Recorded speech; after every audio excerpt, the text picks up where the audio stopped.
श्री राम जी का अयोध्या आगमन। हर्षविभोर भरत ने शत्रुघ्न को बुलाकर उन्हें यह शुभ समाचार सुनाया और रामचंद्र जी के भव्य स्वागत की तैयारी करने का आदेश देते हुए कहा, सभी देवस्थानों में सुगंधित पुष्पों द्वारा पूजन हो। सभी वैतालिक, नृत्यांगनाएं, रानियां, मंत्रीगण, सेनाएं और नगर के प्रमुख जन श्री रामचंद्र जी के दर्शन और स्वागत के लिए नगर के बाहर चलें। नगर के सभी मार्गों, बाजारों तथा अट्टालिकाओं को ध्वजा पताकाओं आदि से सजाया जाए। दूसरे दिन प्रातःकाल सभी श्रेष्ठ नगर निवासी, मंत्रीगण, अंतःपुर की रानियां आदि असंख्य सैनिकों के साथ श्री राम की अगवानी के लिए उत्साहपूर्वक नंदीग्राम आ पहुँचे।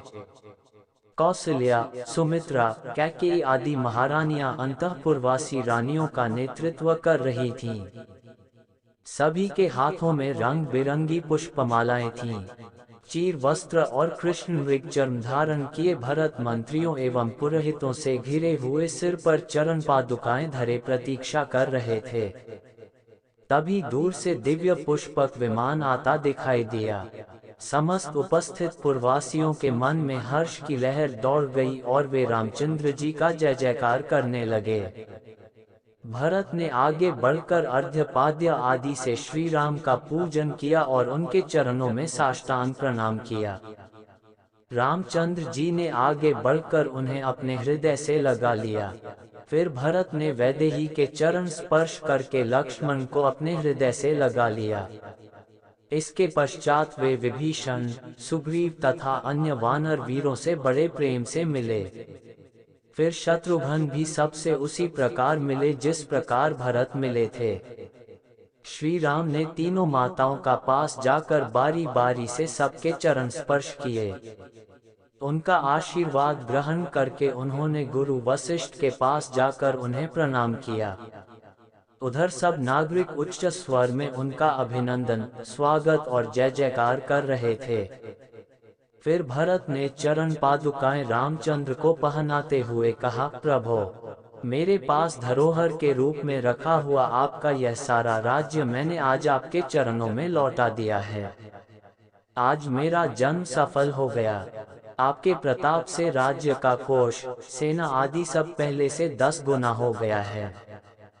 भरत की बात सुनकर विभीषण तथा समस्त वानरों के नेत्रों से अश्रुधारा बह चली। विमान को कुबेर के पास लौट जाने का आदेश देकर रामचंद्र जी गुरुवर वशिष्ठ जी के पास आकर बैठ गए।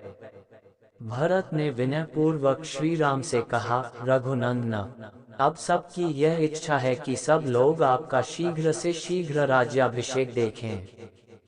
जब तक नक्षत्रमंडल घूमता रहे और जब तक यह पृथ्वी स्थित है, तब तक आप इस संसार के स्वामी बने रहें।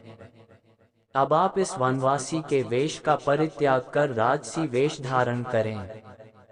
भरत के प्रेम भरे शब्द सुनकर रघुनाथ जी ने तथास्तु कहा और तत्काल राज्याभिषेक की तैयारियां होने लगीं। सीता, लक्ष्मण, भरत, शत्रुघ्न, समस्त रानियां, विभीषण, सुग्रीव तथा अन्य वानरों ने भी सुंदर वस्त्राभूषण धारण किए। राजसी वेश धारण कर रामचंद्र जी नगर की ओर चले। भरत सारथी बनकर उनका रथ चला रहे थे। शत्रुघ्न ने छत्र लगा रखा था। लक्ष्मण रामचंद्र जी के मस्तक पर चंवर डुला रहे थे। एक ओर लक्ष्मण और दूसरी ओर विभीषण खड़े थे। उन्होंने श्वेत चंवर हाथ में ले रखे थे। वानर राज सुग्रीव शत्रुंजय नामक गज पर सवार थे। समस्त नगरवासियों ने जय जयकार किया और श्रेष्ठियों ने आगे बढ़कर उन्हें बधाई दी। फिर पुरवासी उनके पीछे पीछे चलने लगे। श्री राम के अभिषेक के लिए चारों समुद्रों और समस्त पवित्र सरिताओं का जल मंगवाया गया। वशिष्ठ जी ने सीता सहित श्री राम को रत्नजटित चौकी पर बिठाया। फिर वशिष्ठ, वामदेव, जावाली, काश्यप, कात्यायन, सुयज्ञ, गौतम और विजय ने उनका अभिषेक किया। फिर अन्य मंत्रियों, सेनापतियों, श्रेष्ठियों आदि ने उनका अभिषेक किया। उस समय श्री राम ने ब्राह्मण को गौएं, स्वर्ण मुद्राएं, बहुमूल्य आभूषण तथा वस्त्रादि बांटे। फिर उन्होंने विभीषण, सुग्रीव, अंगद तथा अन्य वानरों को भी उपहार दिए। सीता जी ने अपने गले का हार उतारकर स्नेहपूर्वक पवन पुत्र को दिया। फिर सभी वानरादि विदा होकर अपने अपने स्थानों को चले गए। राज्य करते हुए राजा रामचंद्र ने 100 अश्वमेघ यज्ञ तथा पौंड्री एवं वाजपेय यज्ञ किए। राम राज्य में चोरी, दुराचरण, वैधव्य, बाल मृत्यु आदि की घटनाएं कभी नहीं हुई। सारी प्रजा धर्म में रत रहती थी। इस प्रकार राम ने 11,000 वर्ष तक राज्य किया।